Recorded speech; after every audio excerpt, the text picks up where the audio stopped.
저는 소개받은 최엽 선교사입니다.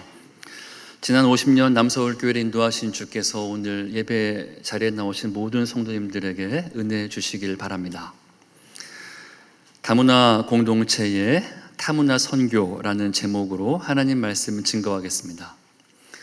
우리가 선교를 논할 적에 최근 트렌드나 이슈를 참고하는 것은 필요한 일입니다.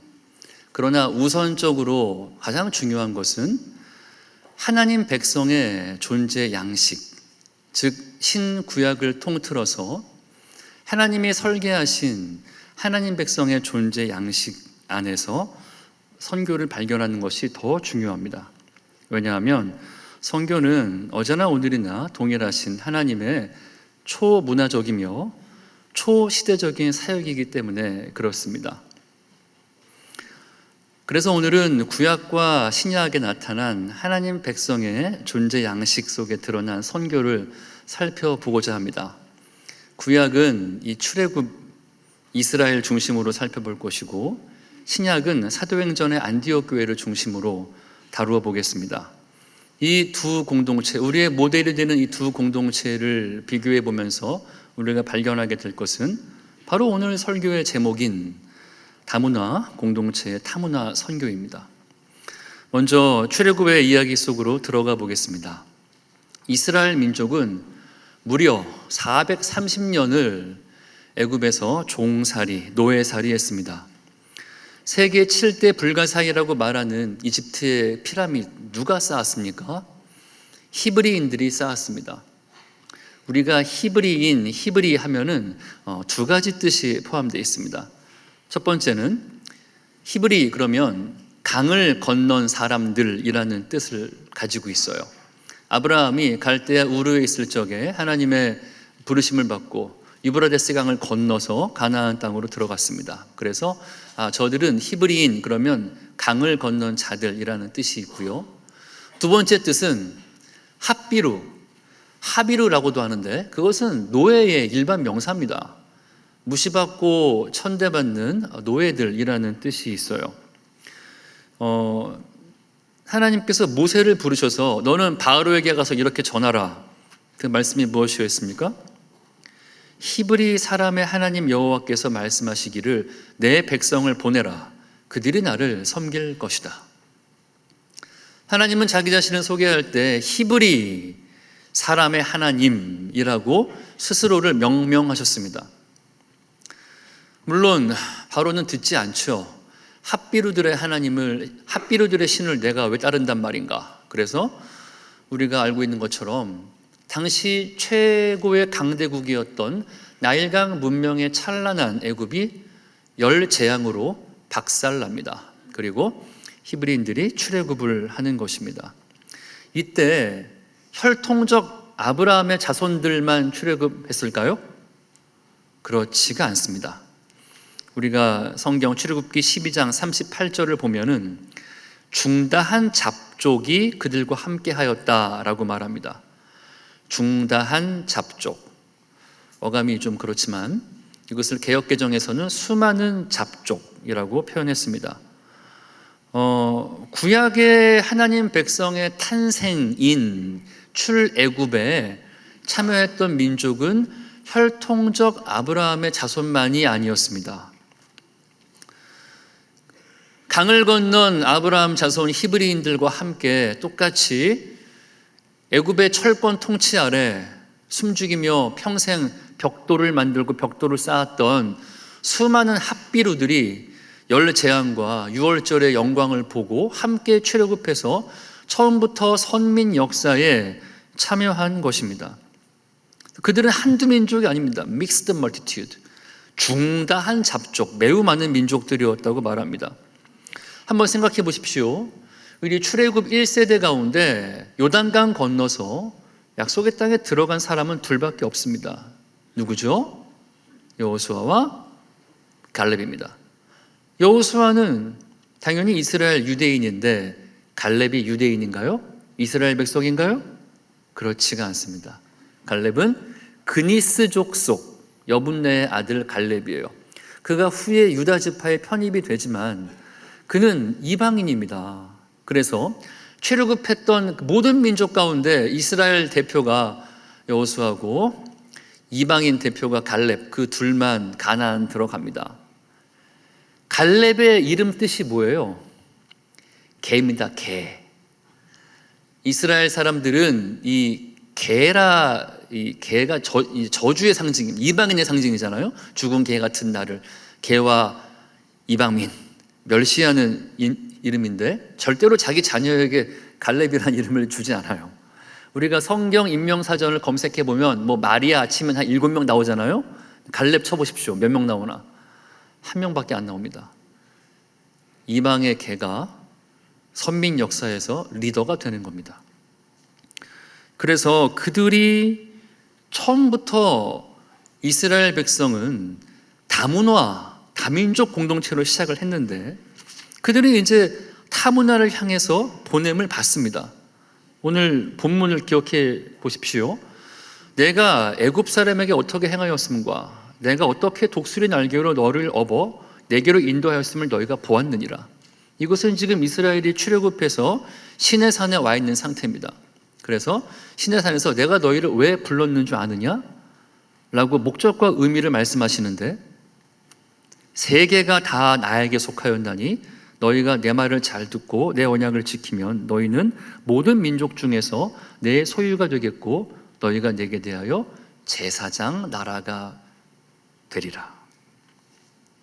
여러분, 이스라엘은 구원받는 공동체의 샘플입니다. 구원받는 개개인의 샘플은 누구일까요? 우리 믿음의 조상 아브라함입니다. 하나님께서 아브라함 부르실 때에도 아브라함아 너는 본토 친척 아비 집을 떠나 내가 너에게 지시할 땅으로 가라. 내가 너로 큰 민족을 이루고 너에게 복을 주어 내 이름을 창대케 하리니 너는 복이 될지라. 너를 저주하는 자를 저주하고 핍박하는 자를 핍박하리니 그래서 어떤 일이 생겨요? 땅의 모든 민족이 널 통해 복을 받을 것이다. 하나님께서는 구원받는 한 명을 택하실 때에도 전제와 목적이 뭔가 하면 모든 민족이고요. 구원받는 공동체 샘플 이스라엘 택하실 때에도 그 목적과 전제가 뭡니까? 모든 나라가 나에게 속하였고 모든 민족이 내 것이기 때문에 내가 너희를 택했다. 너희가 내 언약을 지키면 제사장 나라가 된다 말씀하셨어요. 이 의미를 좀 지도를 통해서 한번 보실까요? 자, 시내산이 있죠. 사이나이 반도는 보시면 시내산이 높이가 해발 2300m에 육박합니다. 한라산보다 높은 산이거든요. 저 시내산에 올라가서 내가 너희를 택한 이유는 모든 나라와 만민이 내 것이기 때문이다. 이건 매우 실감나는 말씀입니다. 왜 그런가 하면 이스라엘이 시내산 올라와서 딱 보면은 좌로는 그들이 노예살이했던 정말 지긋지긋한 나일강 문명 애굽 이집트가 보이고요. 오른쪽으로는 그들이 곧 들어갈 메소포타미아 문명의 가나안 땅이 보입니다. 사실 여러분 저 팔레스타인은 세 개의 대륙이 만나는 그 정션이에요. 배꼽입니다. 아프리카와 유럽과 아시아가 만나는 요충지입니다. 문명이 소통하고 유통되는 저 요충지에 하나님께서 그들을 딱 부름받고 보냄받죠. 이스라엘 백성은 부름받고 보냄받습니다. 하나님이 이렇게 하신 게 아니에요. 이스라엘아 너희가 그동안 430년 동안 애굽의 노예살을 하느라 얼마나 수고했느냐. 내가 너희들 아무도 모르는 비옥한 무릉도원을 준비했으니 여기서 복락을 누리다가 오롯이 낙을 누리다 천국에서 보자. 이렇게 하신 게 아닙니다. 이렇게 하실 수도 있으셨어요. 충분히. 왜 그런가 하면 아브라함 때 전 세계 인구가 2천만 명밖에 안 되고 모세 때 전 세계 인구 4천만 명밖에 안 됩니다. 예수님 때 전 세계 인구 2억밖에 안 되고 아니 19세기 초까지 전 세계 인구가 10억밖에 안 돼요. 의미가 뭔가 하면 모세 시대 때는 주인 없는 비옥한 땅이 있었어요. 그런데 하나님께서는 굳이 그들을 세계 대륙이 만나는 나일강 문명에서 그들을 요란하죠. 열 재앙으로 초토화시키고 빼내셔서 메소포타미아 문명 가나안 땅으로 보내셔서 역시 그 지역 가운데 역사를 일으키십니다. 만민에게 보이세요. 왜 그럴까요? 이것을 마이클 고힌이라는 신학자는 이렇게 표현했어요. 이스라엘 민족은 무엇인가? Display people. 그들은 DP 민족이다. DP가 뭐예요? 우리가 새로운 시즌 되면 백화점에 가면 의상을 마네킹에 입혀가지고 DP합니다. 조명 좋은 곳에 두는데, 똑같이 제사장 나라, 제사장은 뭐 하는 사람입니까? 백성을 대신해서 제사를 드리고, 백성을 가르쳐서 제사를 드리고, 백성과 함께 예배를 드리고 하나님 말씀을 가르치는 직분이죠. 너희가 내 언약을 지켜서 모든 나라와 모든 민족이 내 것이기 때문에 내가 너희를 중다한 잡족, 처음부터 다민족, 다문화 공동체로 불렀고, 너희가 시내산에서 받은 이 율법을 따라 살아가면은 너희가 열방 가운데 제사장 나라가 될 것이다 라고 말씀하신 거예요. 하나님께서는 처음부터 다민족 공동체로 그들을 불렀고 그들을 타문화로 보내시는 것입니다. 이 의미가 신약을 사는 우리에게 어떤 의미가 있을까요? 놀랍게도 이 베드로 사도는 베드로 전서 2장에서 신약교회의 정체성을 이렇게 말합니다. 너희는 택하신 족속이요 왕같은 제사장들이요 거룩한 나라요 그의 소유가 된 백성이니 이는 너희를 어두운 데서 불러내어 그의 기이한 빛에 들어가게 하신 이의 아름다운 덕을 선포하게 하려 하심이라. 똑같죠. 똑같습니다. 제사장 나라로서 부름받는 것은 신구약 하나님 백성의 존재 양식입니다. 원형이에요. 그러면 신약에서 이 원형 DNA를 가장 담지한 공동체는 무엇일까요? 우리가 초대교회로 돌아가자 그러면 떠올리는 본문은 사도행전 2장입니다. 매우 감동적인 내용이죠. 사도행전 2장을 보시면 믿는 사람이 다 함께 있어 재산과 물건을 통용하고 날마다 마음을 같이하여 성전에 모이고 집에서 떡을 떼며 하나님을 찬미해서 수가 더하였다라고 말합니다. 그러나 여러분, 사도행전은 이 예루살렘 교회를 신약교회의 모델로 제시하지 않습니다. 왜 그런 줄 아십니까? 이 교회는 순수히 유대인들로만 모인 동질 집단 공동체이기 때문에 그렇습니다. 생각해 보십시오. 그들은 날마다 성전에서 모였대요. 이 당시 이방인이 성전 들어가면 합법적으로 죽임당합니다. 이방인 출입 금지예요, 성전은. 날마다 집에서 함께 떡을 뗐다고 합니다. 유대인들 이방인과 함께 겸상 못합니다. 베드로가 고넬료 집에 가서 밥 먹고 왔다고 예루살렘 교회가 발칵 뒤집힌 게 사도행전 10장입니다. 이건 2장이에요.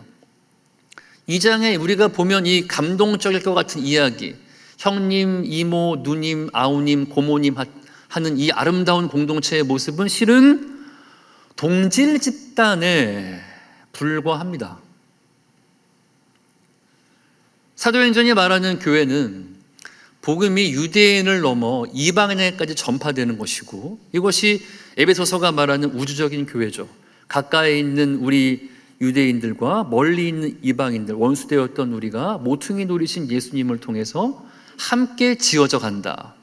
이 교회의 샘플과 모델은 무엇일까요? 바로 안디옥 교회입니다. 안디옥 교회는 사울의 박해를 통해 탄생했습니다. 사울이 스데반을 죽이니까 스데반의 순교를 통해서 흩어진 종교 난민들이죠. 종교 난민들이 시리아 안디옥에 가서 교회를 시작합니다. 그런데 박해 가운데 흩어진 난민들의 독특한 깨어남이 있습니다. 그들이 이방인에게도 복음을 증거했고, 안디옥 교회는 최초의 이방인과 유대인의 다민족 교회가 되었습니다. 이 다민족 교회가 번성을 하니, 부흥을 하니 당시 목회자였던 바나바가 이 유대인과 이방인이 섞인 다민족 공동체를 가장 목회 잘할 수 있는 사람을 모셔오자. 그래서 청빙을 해온 분이 누굽니까? 사울이에요. 여러분, 이 안디옥 교회의 시면을 한번 들여다보겠습니다. 회개했던 사울에게 그가 가장 가기 싫어했고 어려웠던 사역지가 어디였겠습니까? 어쩌면 바울은 이렇게 기도했는지도 모릅니다. 부름받아 나서니 몸 어디든지 가겠습니다. 아골골짝 빈들에도 가겠사오니 안디옥만은 막아주십시오. 왜 그럴까요? 주여, 안디옥 교인들은 저의 흑역사를 가장 잘 알고 있습니다. 제가 예수 믿는 사람들 멸절하고자 날뛰었을 때 그 대상들이 안디옥 교회입니다. 제가 어떻게 그 교회에 가서 장로들은 마땅히 다투지 아니하며 가르칠 수 있겠습니까? 그러면 바꾸어 말해서 안디옥 교인들에게 가장 어려운 교역자는 누구였을까요? 사울입니다. 그들은 함께하기 너무나 어려운 사람들이었어요. 왜냐? 여러분, 사울의 박해 때문에 집과 고향과 직장과 생업과 자녀들은 교육까지 포기하고 이민 간 겁니다. 이게 쉬운 일이에요? 안디옥 교인들에게 사울은 자다가도 꿈에 나로도 나오면 땀 뻘뻘 등줄기에 땀이 손든 사람이고, 어쩌면 안디옥 교회 주보에는 순교당한 스데반 가족을 위한 기도 제목들이 여전히 올라왔는지 몰라요. 그런데 어느 날 주일 대예배 마치고 바나바가 등단해서 청빙위원회에서 좋은 담임 목회자를 청빙했습니다. 누가 올라옵니까? 사울이 올라오는 거예요. 여러분, 이건 시작에 불과합니다. 이 안디옥 사람들이 안디옥 교회를 보고 매우 신기하게 생각했습니다. 왜 그랬냐면 사도행전 13장 1절을 보시면은 안디옥 교회 리더들에 대한 명단이 나옵니다. 들어보십시오. 안디옥 교회에 선지자들과 교사들이 있으니 곧 바나바와 니게르라는 시므온과 구레네 사람 루기오와 분봉왕 헤롯의 젖동생 마나임과 및 사울이라. 한 분 한 분 보겠습니다. 바나바는 사실 예루살렘파 유대인이 아니죠. 디아스포라 유대인입니다. 사이프러스 출신이죠. 그리고 니게르가 뭐예요? 니그로, 블랙 피플, 흑인을 말합니다. 니그로, 흑인 시므온. 여러분, 유대인들은요, 흑인들은 함의 자손이에요. 함, 저주받은 자손으로 여겼습니다. 그리고 구레네 사람 루기오. 구레네가 어디예요? 리비아죠. 리비아. 그러니까 순수 이방인이죠.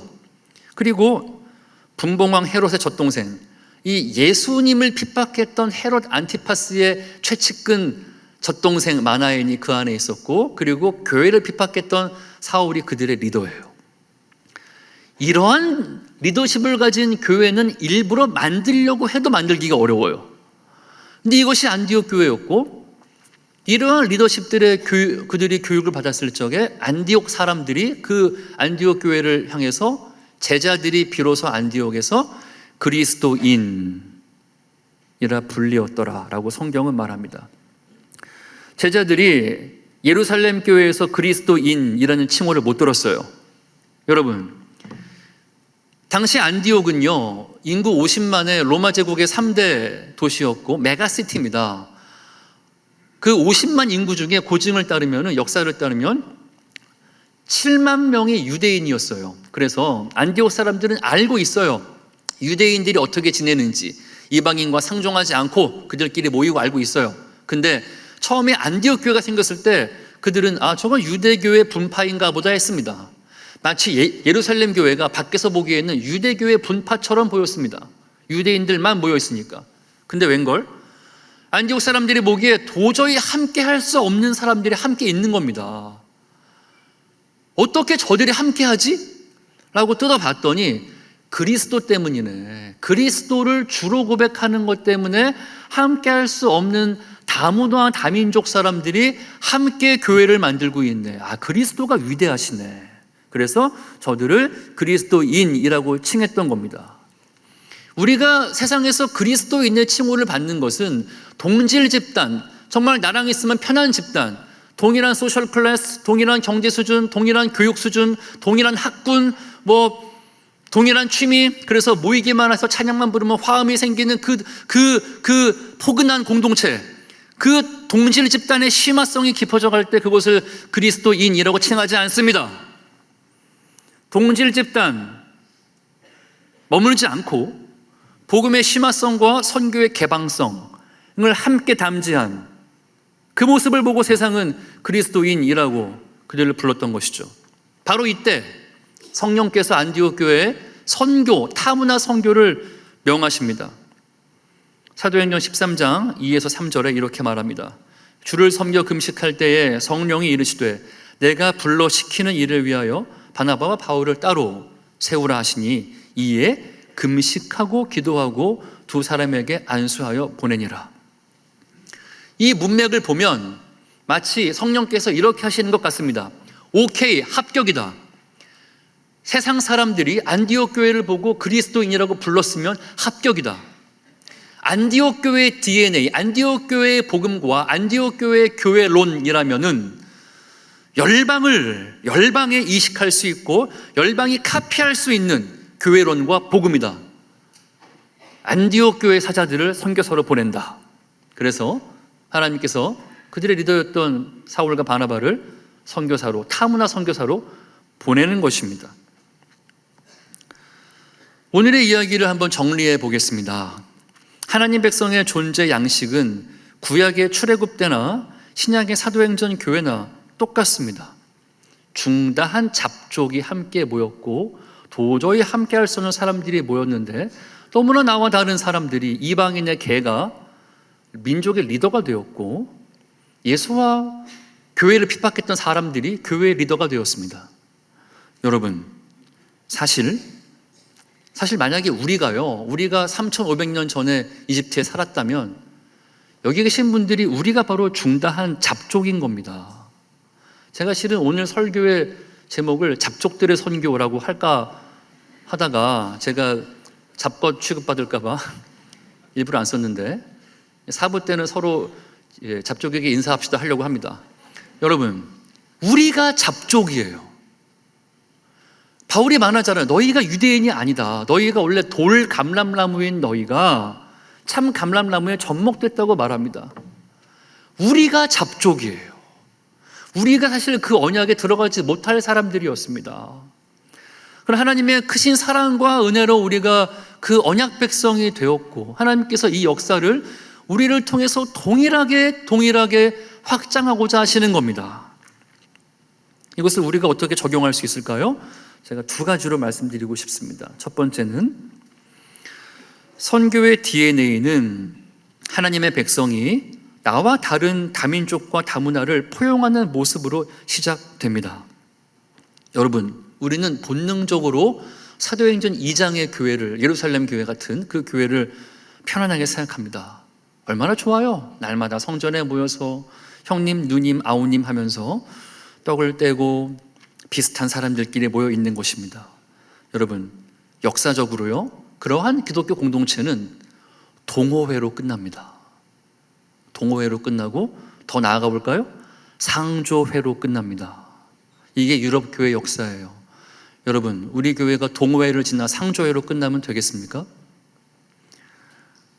그리스도인이라는 칭호는 언제 주어진다고 했습니까? 하나님 백성의 존재 양식의 DNA, 나와 다른 사람들을 품는 것, 그 선교적 DNA로부터 그리스도인됨이 나오는 것입니다. 제가 15년 만에 돌아온 한국 사회를 보면서 매우 놀랍니다. 한국 사회는 예전보다 너무나 심한 혐오와 갈등 사회가 되었어요. 정치적 견해 때문에, 세대 차이 때문에, 성별 때문에 지독하게 반복합니다. 여러분, 이 모든 함께하지 못할 이유를 초월해서 형제 자매로 부를 수 있는 유일한 모임이 있다면 그것은 바로 교회입니다.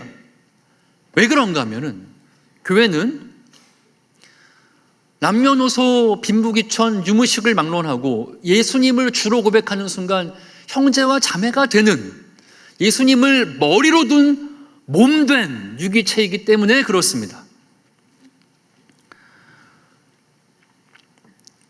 한국 사회는 저출산으로 인해서 다민족 사회로 이미 들어섰고 더 심화될 수밖에 없어요. 이제는 외국인이 정주민 되어서 국방의 의미와 납세의 의미를 내주지 않는다면 우리 자손들이 살 수가 없습니다. 우리에게 너무 요원한 이야기처럼 들리시나요? 그렇지가 않습니다. 제가 졸업한 초등학교는 한 반에서 양 부모가 한국인인 아이가 한 명밖에 없어요. 서울에 있습니다. 그 학교. 우리가 어쩌면 매우 특수한 지역에 있기 때문에 이러한 온도 차를 못 느끼는 걸 수 있습니다. 저는 이때 캐나다의 한 교회를 좀 도전드리고 싶어요. 제가 얼마 전에 캐나다 출장을 다녀왔습니다. 저는 캐나다 공항 내려서부터 계속해서 제가 인도에 온 줄 알았습니다. 일하는 분들, 워커들은 전부 인도인이었어요. 카페, 식당, 공항, 모든 일하는 한 90%는 다 인도 사람들이었습니다. 백인들은 어디 있지? 호숫가 예쁜 집들에 옹기종기 모여 있는데, 여러분 아시다시피 이 캐나다는 세계에서 가장 동성애에 적극적인 나라입니다. 오크라고 말하잖아요. 그 이슈가 있는데, 그 사회에서 주류 기독교는 그래도 백인들입니다. 그런데 그 사회에서 백인 교회는 힘이 없는 무력한 동호회 집단처럼 되어 있었어요. 그런데 제가 예외가 되는 교회를 봤습니다. People's Church라는 교회인데 토론토에 있습니다. 그 교회는 1928년에 개척된 전통 교회였습니다. 그런데 그 교회가 1993년에 놀라운 선언을 했습니다. 이 캐나다는 이주민을 받아야 하지만 살 수 있는 나라이기 때문에 토론토 인구의 3분의 1, 거의 반이 막 이주민이 되어 가니까 이 핍스 처치가 우리는 백인 교회를 넘어서 이주민 교회가 되기를 선포합니다. 선포했어요. 북미 지방에서 이거 하기가 쉬운 게 아닙니다. 그래서 지금은 그 교회 안에 70개 민족 대표가 함께 구성되어 있는 4,000명이 모이는 다민족 교회가 됐어요. 그래서 그 교회는 고용상담, 취업박람회, 주택소개, 정착서비스 제공, ELS 영어교육, 진로 멘토링, 의료서비스, 여름 피크닉, 크리스마스 파티 등을 모두 다민족이 함께합니다. 그래서 엄청난 사람들이 전도가 돼요. 왜 그런가 하면 이주민들은 복음의 수용성이 가장 높습니다. 외롭고 어렵기 때문에. 그리고 그 교회가 엄청난 타문화 선교를 또한 진행합니다.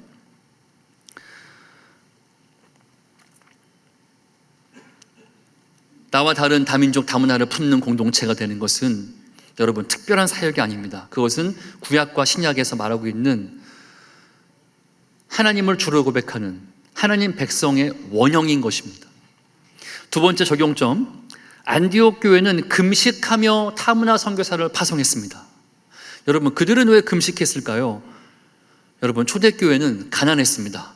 로마의 그 안티 기독교 철학자였던 셀수스의 기록을 보면 셀수스가 저스틴과의 대화가 유명하지 않습니까? 이렇게 말합니다. 너희 기독교인들을 봐라. 너희들은 바보, 천치, 여자, 어린이, 노예들에 불과하다. 맞아요. 우리가 고린도서를 보면은 바울이 말합니다. 너희 가운데 유력한 자가 많지 않다. 하나님께서 없는 자를 택해서 있는 자를 부끄럽게 하신다라고 말합니다. 고증을 따르면 초대교회 사람들은 하루 한 끼 먹었다고 합니다. 하루 한 끼 먹는 교회가 최초로 타문화 선교사를 파송하라는 하나님 말씀을 들었습니다. 그들의 유일한 방법은 밥을 굶는 것밖에 없었어요. 밥을 굶고 금식해서 그 돈을 모아서 바울과 바나바를 파송한 겁니다. 그때 어떤 일이 생깁니까? 외적으로는 바울이 로마서 15장쯤 가면 이렇게 말합니다. 내가 예루살렘부터 일루리곤까지 복음을 다 전해서 이 지방엔 할 일이 없다. 1, 2, 3차 전도 여행을 안디옥 교회가 파송함을 통해서 그 가난했던 교회가, 돈 많은 예루살렘 교회가 한 게 아닙니다. 안디옥 교회가 파송해서 동지중해 전체를 복음화했고, 내부적으로 어떤 일이 생겼습니까? 바울의 사역을 통해서 할례를 모르고 율법을 모르는 이방인 그리스도인이 많이 생기니까 예루살렘 교회가 예루살렘 공회를 통해서 결정을 내립니다. 복음에서 할례와 율법은 뺀다. 여러분, 이 현상은 뭔가 하면은 복음과 선교의 본질이 살아나니까 세술에 취한 이방인들이 많이 나오니까 옛 부대가 찢어지는 겁니다. 새 부대가 만들어지는 거예요. 옛 부대가 언제 옛 부대를 기워서 새로워질까요? 아닙니다. 우리가 세술에 취하면 옛 부대는 찢어지게 돼 있고 새 부대가 만들어지게 돼 있습니다. 선교와 복음이 앞장서니 과거 교회의 금과 옥조였던 그 단일민족 동호회 같은 거기에 금과 옥조가 다 깨지는 겁니다. 그래서 오늘날 우리조차도 예수 믿고 구원받을 수 있는 교회의 심화성뿐 아니라 개방성이 확장되었던 것이죠. 이것을 존 스토트가 이렇게 말했습니다. 교회와 선교와의 관계는 무엇인가? 선교는 교회의 확장된 팔이다. Long extended arm. 그 말은 뭔가 하면 교회는 교회 전체가 선교지로 갈 수 없기 때문에 선교사를 파송하겠죠. 그러면 선교사를 통해서 그 선교지의 신선한 선교와 복음의 산소가 교회에 주입돼서 몸된 교회를 건강하게 하고 교회의 사도성을 일깨운다는 겁니다. 그러나 역사적으로 교회가 선교를 멈추고 약화되면은 어떤 일이 생기냐면 팔이 잘라지는 겁니다. 확장된 팔이 잘라졌을 때 교회는 신속하게 자기중심적 동호회로 굳어지고 상조회가 돼서 부패해서 멸망하더라. 선교는 소멸되더라. 이것이 교회사의 결론입니다. 사랑하는 여러분, 제가 선교지에서 겪은 일을 좀 말씀드리고자 합니다. 제가 8년 동안은 이 대륙에서 미전도 종족을 섬겼고요. 대륙에 핍박이 있기 때문에 저희가 이 술타네이트, 이슬람이 국교인 나라로 옮겨서 다시 7년을 사역했습니다. 제가 그곳에서 화교 교회를 섬겼었는데요. 이 동남아 화교 교회는 아시겠죠? 이 동남아의 모든 돈은 화교들이 다 쥐고 있습니다. 화교 교회 한번 사진 한번 부탁드리겠습니다. 화교 교회는요 역사가 보통 한 130년 됩니다. 근데요 완전히 고인물이에요. 고인물. 뭔가 하면은 증조 할아버지, 고조, 증조 할아버지, 아버지, 손자, 손녀가 모두 한 5대가 함께 그 교회에 있는데 거의 집성촌입니다. 안동 하동에 있는 그 집성 마을처럼 몇 개의 성 가문이 그냥 그 교회를 다 형성하고 있어요. 그래서 그들끼리의 분위기가 너무 좋아요. 저렇게 분위기가 좋아요. 근데 제가 가서 봤더니 그 나라 전체는 이슬람이 국교인 나라인 거예요.